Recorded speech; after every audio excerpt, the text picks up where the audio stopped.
I am here today with Karl Vaters, and I am so excited, Karl, that you're going to be with us for our annual retreat in the fall in Groton, Connecticut, at Groton Bible Chapel. Karl, welcome. Good to have you. Thank you. I am really looking forward to it. Anytime I can be in the Northeast, and especially in October, that's a great time to be there. Really looking forward to it. And Karl, you kind of have some you have some connections with the Northeast as well. You understand us a little bit, right? I do a little bit. I was born in Newfoundland. I was raised in Toronto. Still have family in Boston that we visit regularly. So yeah, the Northeast is a fairly familiar part of my life. I've done all of my adult ministry life here in California, but we're both post-Christian, so I get the post-Christian environment and I get the Northeast east weather. Now, my California wife will have a little more of a problem with the Northeast weather, but in the fall it's so gorgeous you can deal with a little crisp in the air because it's just so beautiful there in October. Oh, that's awesome. We can't wait. Can't wait to have you there. Already I'm getting some excitement from some of our pastors hearing that you were coming. Some of them have already read some of your books, Desizing the Church, and they're excited to have you. Can you talk a little bit about your passion and kind of what the Lord has just impressed on you and in regard to how you fit into the scheme here? I think it's going to really fit with the Northeast really well. Yeah, the Desizing the Church is the newest book, but this is the fifth book that I've written. And the first four were really to help encourage and to resource small church pastors, Mm. because I've done all of my ministry life in California, and for the last 31 years I've been here in Orange County, California, which is the home of like the original Calvary Chapel, the original Vineyard Church, Saddleback Church, Crystal Cathedral. So this is a place where world-renowned mega churches have come from, and world-renowned church movements have come from Angelus Temple, where the Church of the Foursquare Gospel began. And anybody with a Pentecostal background, Azusa Street is just a few minutes from my front door. So this is a place where a lot of big things happen. And I've been here for 31 years, and our church never got big. We got healthy. We are very missional. We have great outreach. But I went through a season about 15 to 20 years ago of real discouragement because it seemed like I was doing all the stuff that everybody told me I should do in order for the church to get big.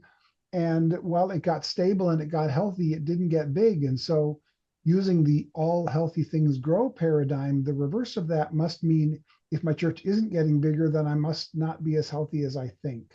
Mm. And so I went through a real sense of discouragement, almost left ministry over that.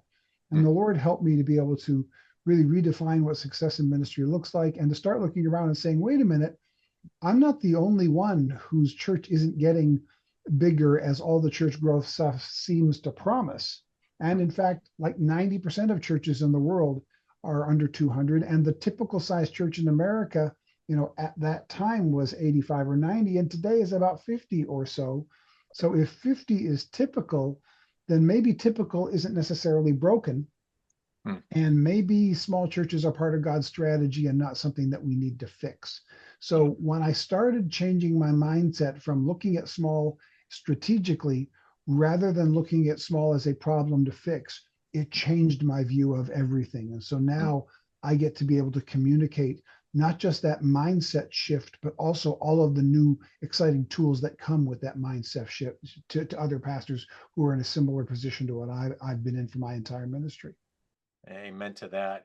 I've just recognized through the years, there you can have a healthy small church and unhealthy big large churches, Yeah. and it seems that there's a lot of them out there, unhealthy large churches, and I just love your idea that there are essentials, right? There are just some essentials for what healthy ministry looks like, and you're going to be probably attacking some of those or focusing on some of those. Yeah.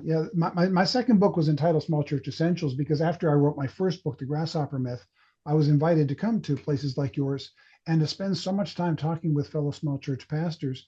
And then as I was learning from them, I was incorporating that into what I was speaking and as I was learning in my own experience pastoring as well. And I was traveling all over the country. And then I got invited to other countries. And I began to discover that some of the things that I thought were universal turned out were just American.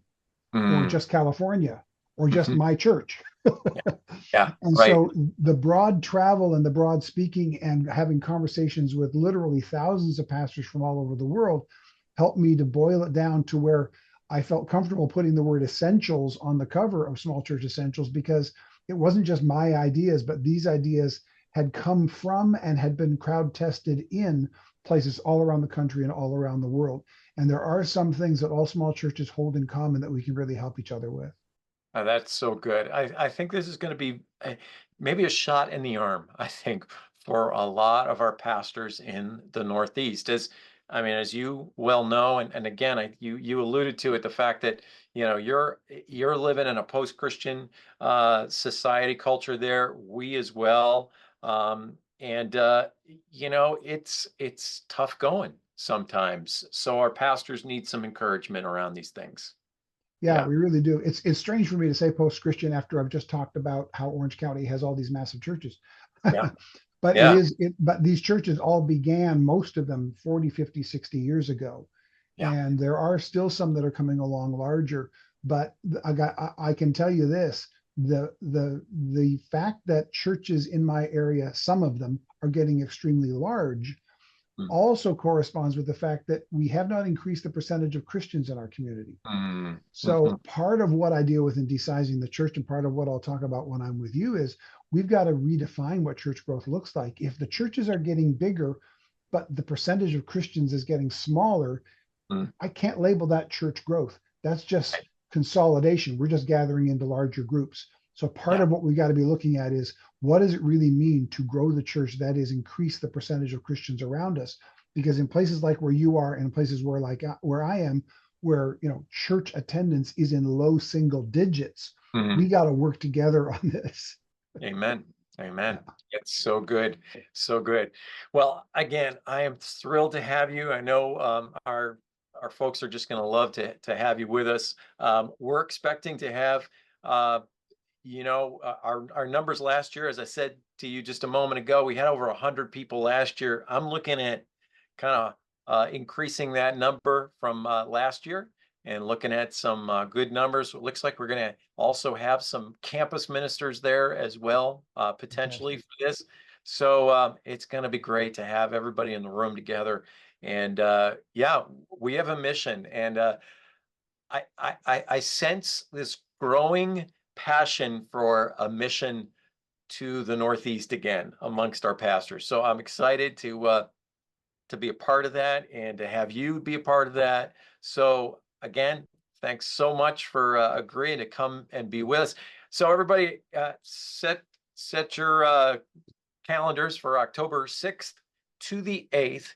You can go on our website, venturenortheast.org. It's right at the top of the page where you can register for that event. Once you register for that event, and a follow-up email will be sent to you regarding hotels. As well, there are scholarships available, so don't hesitate to contact me personally through my email. It's doug@venturenortheast.org.